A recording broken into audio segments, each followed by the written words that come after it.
I'm Doris Viljoen, Senior Futurist at the Institute for Futures Research, and today I'm presenting Reimagining Our Tomorrows by Joe Tankersley for USB Ed's We Read For You.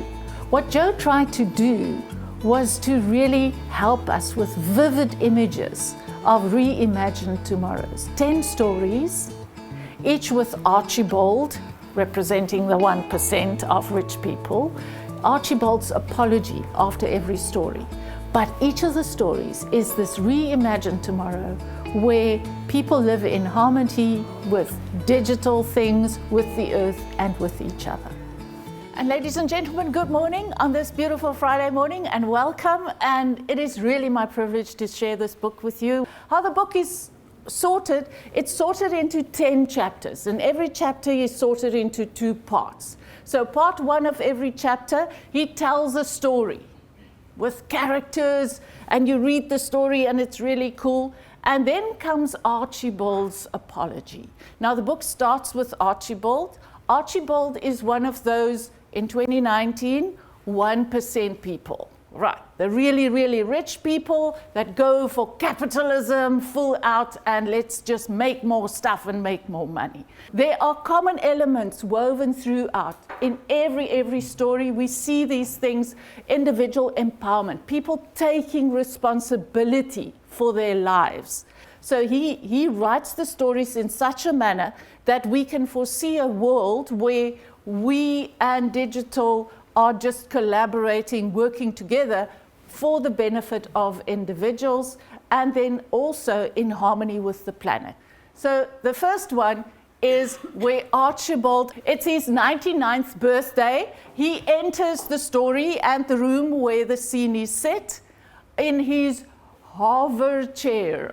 Now, he's recording his memoirs, all the things, and that is why at the end of every chapter we hear a little bit from Archie. There's this holographic recording of him that is going to be turned into a 3D image of him so that he could live in a memorial garden as an avatar after he passed on.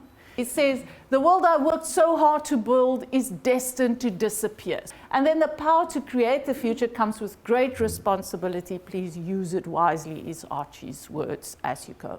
In the first story, we enter into a funeral scene. But this is a very special funeral scene. 8 friends are holding hands, and in virtual reality, their friend Al is having a Viking funeral, because that's what he always wanted. The story about the 8 friends, that's what it's actually about, because they have sorted themselves into a co-optive living arrangement where there is private space and shared space, and on the grounds there's also space for their caregivers to live. And in their golden years they now live together, and then they realized, we are going to die, so we better sort this out before the time. So all of them did their plans for elaborate send-offs, and that's the final send-off and say goodbye and everything. All right, so Archie's story, he says, a silver tsunami hit us, this whole aging trend that we have in the world, and all that the world could offer was overcrowded nursing homes with underpaid carers. It rings a bell now. The next one is Rakea. Now, Rakea lives and works in a fashion co-op, and she is one of the biggest proponents of the slow fashion movement. The value of your fashion item is how many times it can be reused or how long it will be lasting. When Rakea started out, I mean, the world was overflown with plastic, too much plastic and pollution. And then people said, wait, we can take this plastic and make it into fiber and make clothes of it. And everybody thought it was wonderful, but then they realized that that plastic fiber actually sheds microplastics. And that was even worse for the environment. And then there's also this regular free market where people just bring garments that they don't have any use for, and at the free market that just gets dished out. What Archie says is that, you know what, we needed fast fashion. We knew it wasn't good, but hey, it was a machine. We just had to feed it. And it was good for us because that's how we made money. And that's how we convinced ourselves that we created economic activity. And the big things that shifted this, according to Archie, was the exploitation of people that were working in this industry, exploitation, environmental impact, and pollution. And now the value of a piece of clothing, 20 years on, lies in how many times it can be reimagined, rather than is it new, is it this season. The next story is about Elvis Ivanovich, robot lover. He got tagged that because in his organization where he was working, he was a maintenance engineer. His organization decided that, well, the production line was automated already, but they always still had maintenance people there. And then they realized, but you know what, we could actually have robots that could do the maintenance work as well. But the robots had to be taught. So they kept Elvis because he had to engage with the coders and with the robots. And then one day, the protesters came into the factory because, all these robots took their jobs, and they wanted to come and smash up the robots, and Elvis sort of protected the robots and said no. The story carries on where he talks a lot with the coding people that have to teach the robots and said, listen, the robots don't have the instinct. Problem is that you want to suck all the experience and knowledge out of my brain, put it into the robot, but you know what, that's still not enough because the robot can just do what it is programmed to do. It doesn't have this instinct. So maybe if we can help it so that we can actually collaborate, that my instinct and the robot's powers, and we can work next to each other. They chased him out and said, no, if you still want to work, shut up and go train the robots. And then he said, you know what, then maybe I don't want to work anymore. And what he did was to resign and did a crowdfunding campaign and started to design this collaborative robot. And he was then a big success in the end, where he designed a robot that actually works with people and not one that takes the work of people away.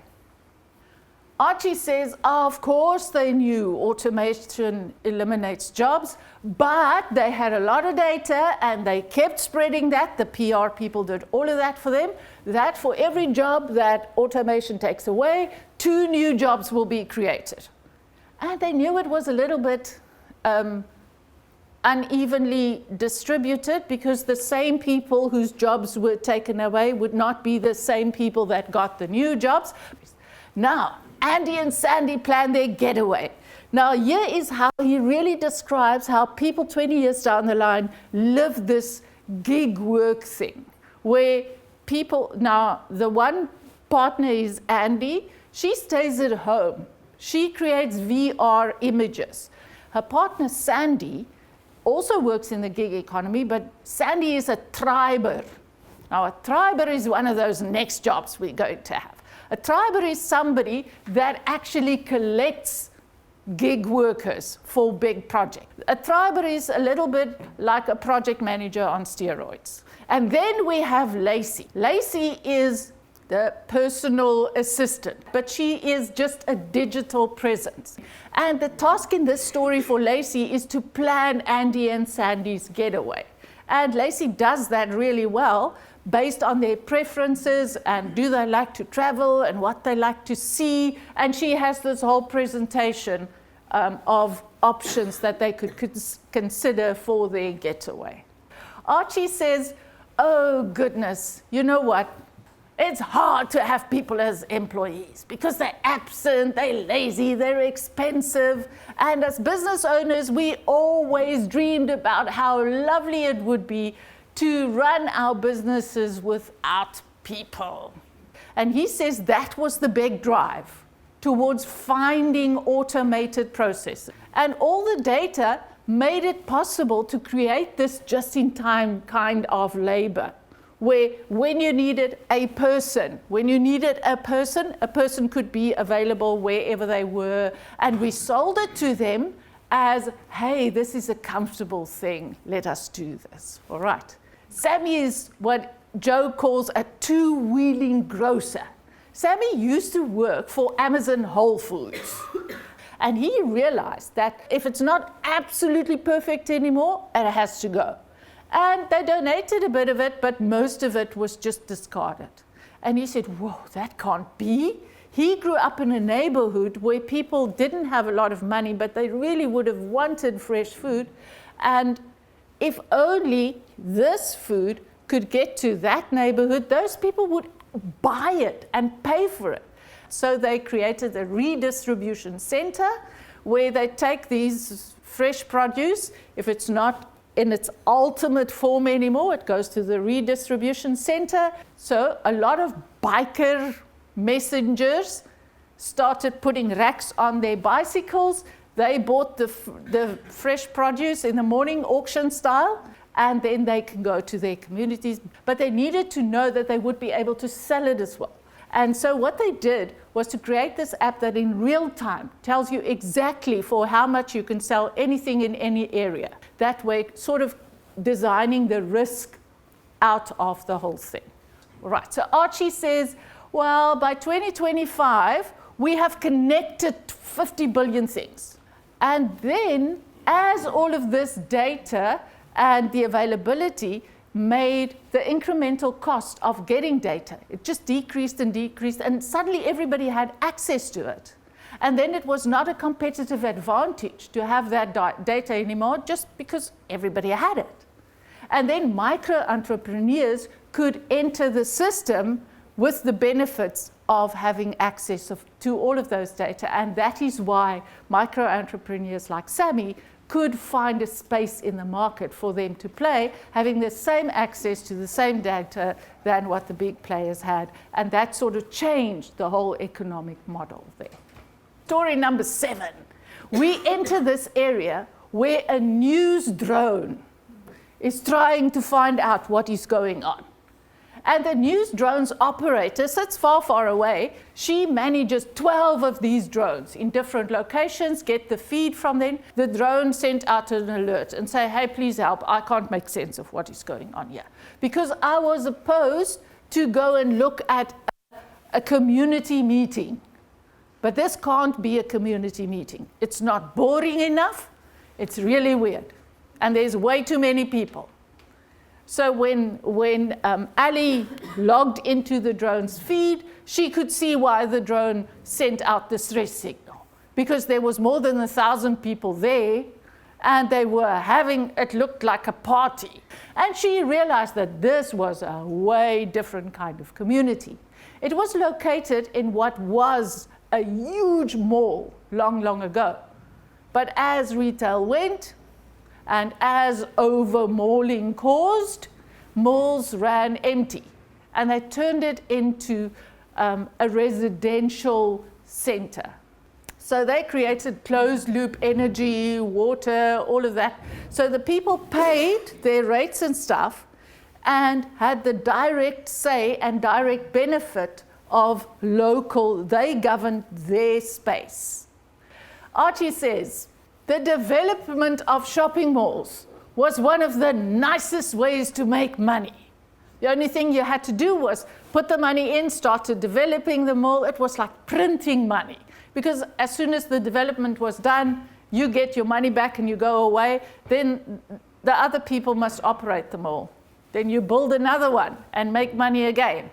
What he calls suburban pioneers started taking over and said, well, we can reimagine what these spaces could be. Now, reimagining rural life. Now we go to a ranch, or what used to be a ranch, and we meet 3 friends there. They bought this ranch, and for this date, they're going to a rodeo. You still have those.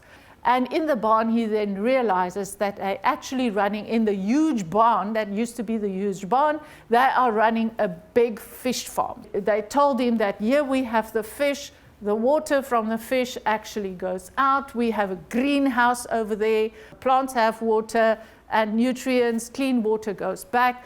The other money that we got was from the carbon sequestration fund that paid us to grow switchgrass on the big areas that we will not be using because we're not going to plant anything or rear cattle or anything. The fish is already pre-ordered. The local restaurants want the fish that we are. In case you were wondering what they had in the tanks, they had barramundi in the tanks. They were growing barramundi. So what Archie said is, yeah, well, we, the people, the 1%, we focused on the big picture. We knew we just had to pump out stuff. More and more and more products had to be pumped out, and then entered the craft farmers. Thinking about the earth, what we put into the earth, when we let it rest, work with the earth. So that was the one thing. The other was there was a few massive monocrop disasters and the inability of these factory farms to adapt to the effects of climate change. And what we're seeing now, Archie says, 20 years down the line, we see micro farms, community gardens, and they are, because they are so small, it's easy for them to adapt. Story number 9, we meet 2 young people. They're around 13, 14, 15. Gabby is the girl. The scene is this beautiful coastal community, but the way they live now is way different from where their grandparents did. But then the weather just suddenly changed, and they are flooded often, so they had to redesign the way that they lived. So all the houses are on these very high stilts, so that when the floods come, the floods go underneath it, and they are still safely up in the air. So what they are doing is Don is working, and he's learning to work with biodigesters. That's things that use bio residue to create energy. And Gabby is learning to do work on an aqua farm, and that is also how she's learning, but she's also learning to speak a certain language, and a girl in Australia is teaching her this language, and she is teaching that girl of the same age. So what he's getting at in this story is that your teacher doesn't have to be way older than you. It could also be somebody that is of the same age than you. Right, so Archie says, yeah, this climate change thing, we knew it was for real, but we couldn't afford to really admit that. So we put our PR guys on the job. And what we did was to create doubt. And we made them fear that they would lose their jobs. Right. We would not be able to make as much profits as what we were making if we really paid attention to climate change. So we couldn't. They said that there is a new form of economics, which they call net positive environomics. And that was the way business then was done now, 20 years into the future. Every consumption decision had to benefit 2 things. People and the environment. So they had to think about people, they had to think about the environment. Then the last story, the birth of hope. Now he plays with the word hope here in this story. Hope is what it is, but it's also the name of a new baby that is being born in a very small community. We meet Jason and Sarah. Jason and Sarah was coders that lived in the big city, and they were extremely rich and very successful because they worked for private providers that were trying to design the ultimate authentication algorithm for news stories. What meantime happened, they believed in the open source movement. They actually got it right first. So they announced it on the next day, and the day after that, they released the whole algorithm for free, and then everybody had it. Jason and Sarah lost their jobs, and they needed to find out what to do next. So they bought a small newspaper in a very small city. And what they did was to use that authentication algorithm to make sure that the stories that they were sharing was true, and they created news feed for daily stuff, and one printed edition with more deeper stories, but only the local community. And it became a place of gathering in the small community, and therefore when Sarah's and Jason's baby is supposed to be born that day, it is the event of the year. So the whole community is following them. The front page story is Hope is Born. That's the tagline, and that's the story that ends the book. And then Archie said, we had the power and the money and the control and everything, but they had hope. So he plays with that hope story all the time. And the hope that they were carrying in Archie's world, hope that our true nature was to be generous and caring. And that is the story that sort of ends off the book, that there is hope and that you can reimagine the tomorrows.